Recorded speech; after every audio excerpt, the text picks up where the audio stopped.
Ladies and gentlemen, welcome back to SC2 Classics MLG Best of the Best. We're trying to count down and trying to find out the best StarCraft 2 game in MLG history. I'm Axeltoss, and I think it's about time to show the results from yesterday, the matches that will move on to the round of 16 that we showed yesterday. Let's take a look at that first bracket. Bomber versus Ghost User selected by you guys, advancing over MKP versus Parting to the round of 16. Huck versus Idra advancing over Life versus Pult. Of course, that's the game with the hallucinated Void Rays from Huck to get the victory over Idra. They'll be facing off against each other in the round of 16. That will be played, that will be shown tomorrow. In the bottom side of the bracket, we have Pult versus Naniwa taking out Huck versus Kiwikaki, and Naniwa versus Kiwikaki taking out Leonok versus MVP. So there you see in the round of 16. We'll have two Naniwa games, Pult versus Naniwa versus QXC, setting up a nice battle there. That being said, let's take a look at the bracket that we're looking at right now for the match coming up. It's going to be QXC versus Deer against Huck versus Naniwa. Now, this QXC versus Deer match was from the 2013 MLG Spring Championship. This was the open winners bracket. A little bit of context. QXC took out Shenanigans 2-0, took out Grubby 2-1, took out Telia 2-0 to get to this point. Deer, coming all the way from Korea, a Kespa Pro. Deer qualified through a Kespa bracket that was absolutely ridiculous to get the trip to Anaheim to participate in this tournament. 2-0'd Nathanius in round 1, 2-0'd the STC in round 2, 2-0'd Stats in round 3. Deer undefeated leading up to this match against QXC. So it's the story of the Korean powerhouse killing everyone in this tournament, going up against the North American Terran hero, the hero we may deserve in QXC. This is going to be game number 1 on Belshear Vestige. Let's jump in the game and see what happens. Vestige. Both these players should be very, very familiar with this map as we get into the game. In the bottom right-hand location, I present your red Protoss player from Team STX. Has not dropped a map yet in this tournament. He is Deer.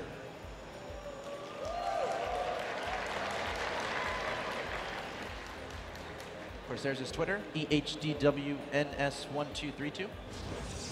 Sure to follow him. His opponent in the top left-hand location, attempting to be the American hero of this tournament. Your blue Terra player from Team Complexity, he is QXC.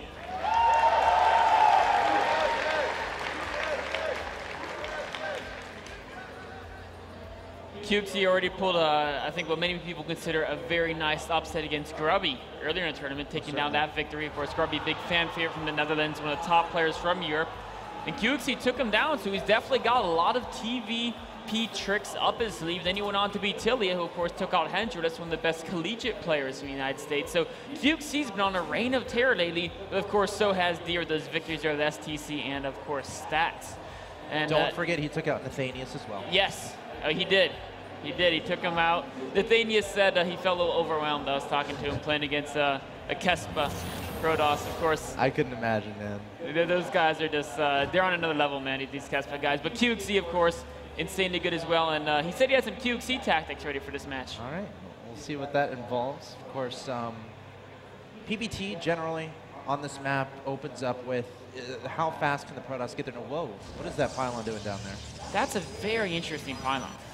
So it's obviously not the proxy closer to his opponent. It's the proxy to hide a building. Now, it could be a Twilight. I mean, the only thing you would hide here is Twilight Council, right? That's the only thing that makes sense. Because obviously, if you're going to proxy Stargate, you'd put it closer to your opponent. And same thing with the Robo. So it's either just getting an early pylon to scout, but the fact that a probe's staying there. He's getting ready to build something. You can tell, man. It definitely looks like it's going to be most likely a Twilight Council. Now, what's interesting is QXC is actually going for a one-base build as well. There's no command center, going straight to factory after barracks. And if Deer goes for a DT tech, if QXC goes for one base, it means he's going to be harassing. He's going to have a much higher probability to scout out that Deer's expansion is later. Let's see what happens now. There is the Twilight Council, so this is almost certainly Dark Templar. This is all going to depend on when QXC can find this out. Now, it's important to note he hasn't sent anything to scout across the map, so he's not able to potentially identify if his opponent's main base is lacking an additional pylon. If he had an SV scouting right now, he would notice there's a pylon missing. It's a very ominous fact, and also noticing the 2 gases that are being mined. So QXC electing not to scout. Will this end up hurting him in the long run? Well, you know, the good news is he's going straight for a Widow Mine drop, and Deer going for DTs. He's going to have no detection available. Yep. Those Widow Mines are going to get into base. Ideally, QXC is also going to notice a lack of a natural. In fact, it's not going to be DTs. It's actually blink play, which is probably better for Deer. Trying to go one base DT versus a Widow Mine drop is almost never going to work. Sure. As long as QXC can recognize DTs and raise that wall. Even so, it's all down to detection. Of course, QXC hasn't even left his base yet. No. And if his medevac gets caught in the middle of the map with Stalkers in play, that could be big trouble for QXC. On the other hand, if you can identify this build and switch into adding in tanks, getting in a bunker to defend, he's going to be in great shape. Ooh. Wow. Now, obviously, the Stalker being killed is sad for Deer, but he's able to identify exactly what route his opponent is going. The Widow Mine, the factory, might be able to get us a starport as well. And look at that immediate response adding to Robo. Knowing the factory's that fast, there could be Widow Mines out. Well, he knows there's at least one Widow Mine, but there could be Widow Mine drop. There could be Widow Mines to defend. It is one base Blink Stalker build. And while 1 or 2 Widow Mines you can deal with, if your opponent gets more than that, you're definitely going to want those observers. Will that Hellion go to the 3rd and see the tech? No, not for now. Of course, there's no reason to know that anything is down there. So QXC heading with the medevac on the right-hand side of the map. Proxy pylons going up on the left-hand side of the map. Of course, Deer can't really move out until he gets that blink, until he gets a warp pick complete, warps in a few units. But the medevac is going to hit first. Probe does not get to the natural to identify the command center. No observer yet. Remember, still no detection here from the Protoss player. What am I need to get to the ground? He's going to try to desperately burrow, and he's going to get there.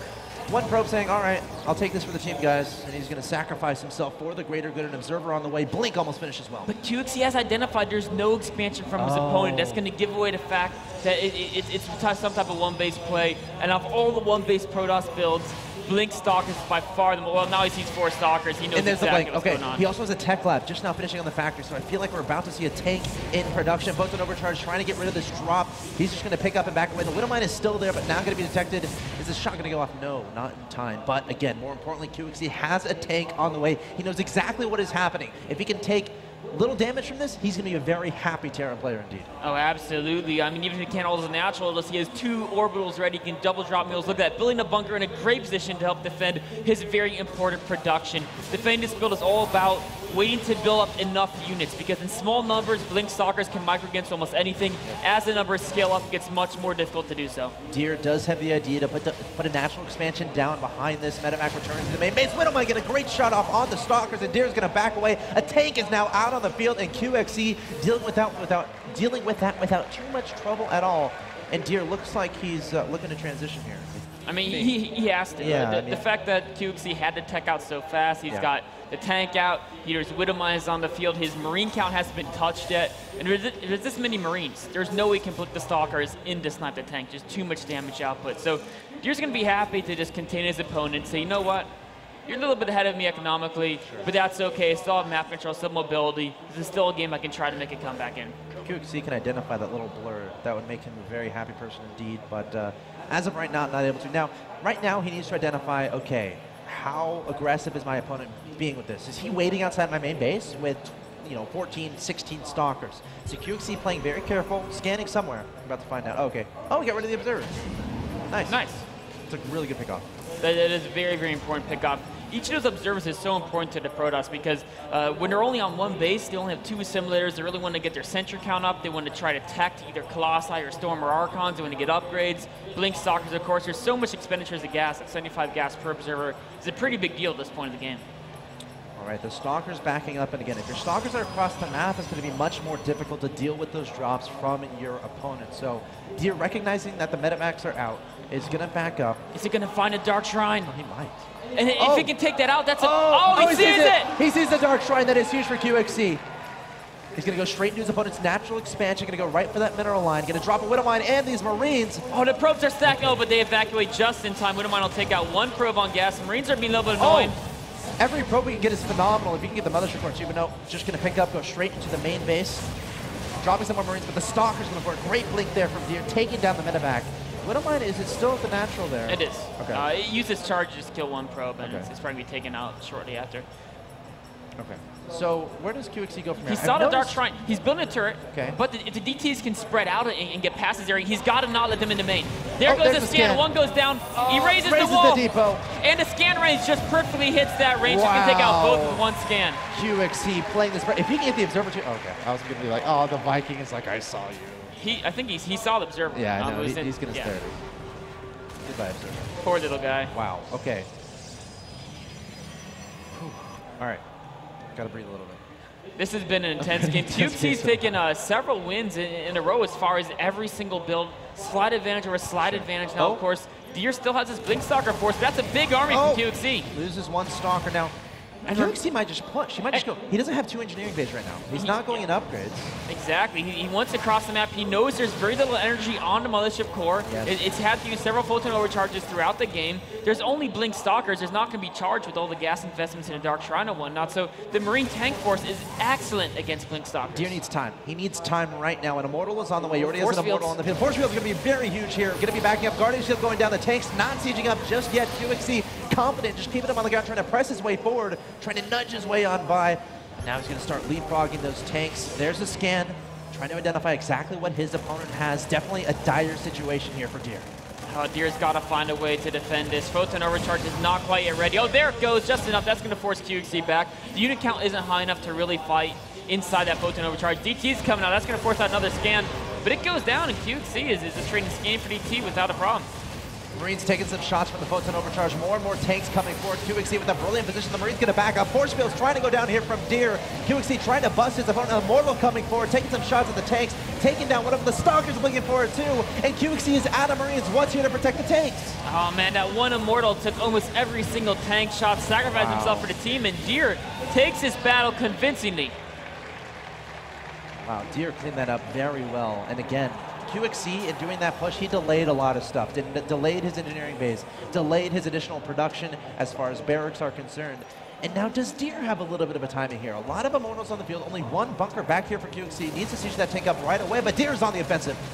Deer's trying to collect his forces. 3 Stalkers blink past, but the rest of the Protoss isn't quite there to help them out yet. Oh, you gotta repair the tank. The tank gets taken out there from QXC. Every unit is important here. Deer is up 84 to 73 in supply. Might try to break his opponent. What a twist in this game. So back and forth so far. And Deer is looking to make a bit of a push into his opponent's natural expansion, I'd expect. The bio does have stim. There's no proxy pylon right where the battle takes place, and that's very important. The nearest one is, of course, on that left side location, so warped-in units take a little bit longer to rally in now, and as the medevac count increases, I think QXC is going to be more confident, but Deer's going to go in right now. There's an Archon in the mix as well. This is such a strong composition. The bunker melting away in a matter of seconds. Time warp going down. QXC pulling in some SCVs, desperately trying to hold this off. Deer going to be kiting away, doesn't want to deal with those SCVs.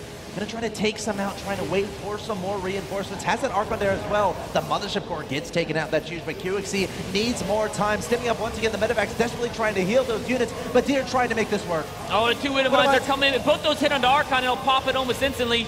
Only one doesn't go off. Doesn't go off. Of course, it's still there, still alive, and Deer knows this. This might buy QXC enough time, but Deer taking a supply advantage. 92 to 72 income is 52 to 34 in favor of the Protoss players. So QXC definitely struggling in the Harvesters, pulling a lot of SCVs there to try to fend off that attack, and now QXC is definitely a bit behind in this game.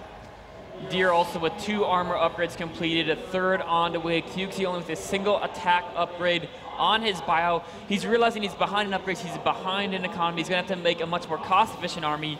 He's identified his opponents transitioning to charge on Colossi, so he's adding the Hellbats. A great reaction. Of course, Deer knows this might be coming, so he's switching over to Colossi attack. Such an intense game, such a high-level game played by both of these 2 players.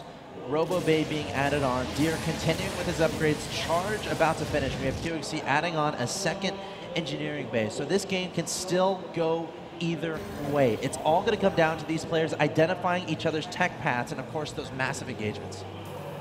Deer is just non-stop producing units, continuing his tech path and his upgrades. His 3rd base, his moments from completion.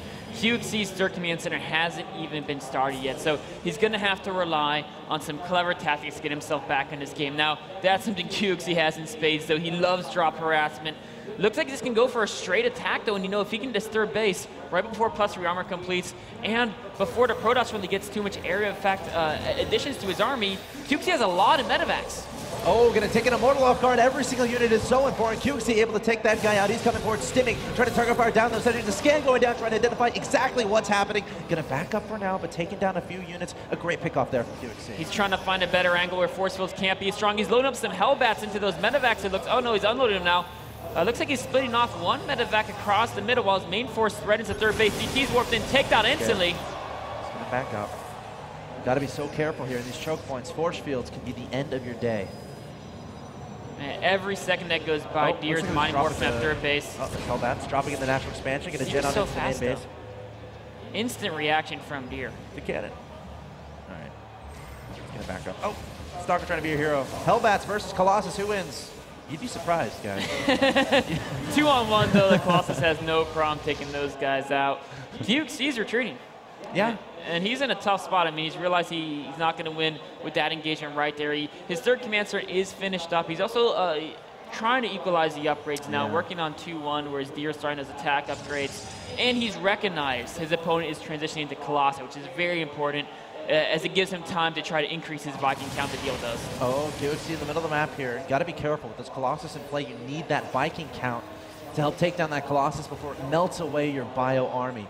QXC staying forward across the map again. He needs time, trying to get that third command center on the ground. Because Deer, he has 3 Nexi on the field. He's ahead in Harvesters 58-38, and there's a DT there preventing that command center from landing. Oh, how annoying is that? QXC wants, he's pulling SCVs because he wants to do the attack, which means he has nothing to help that third command center land. Here he goes. This is so important. Engaging in a choke. QXC coming forward. Deer going to be backing up. Needs to have perfect force fields here. Needs to keep this army composition back. Decent force fields, cutting, splicing through that army, and Deer is going to be very happy with how that went. Adding on a second Colossus, and QXC is running out of options. He really is. He has to find an angle to attack soon, but Deer has such a large army. Oh, trying to get those Colossi, trying to target them down. One goes down. Can the second fall? The Vikings are here trying to take that guy out as well. QXC trying to send the SCVs forward as well, but all those are taking out the Stalkers, blinking to the side, trying to target down the Vikings. Can QXC make this work? So much bio, but I think Deer might have too much.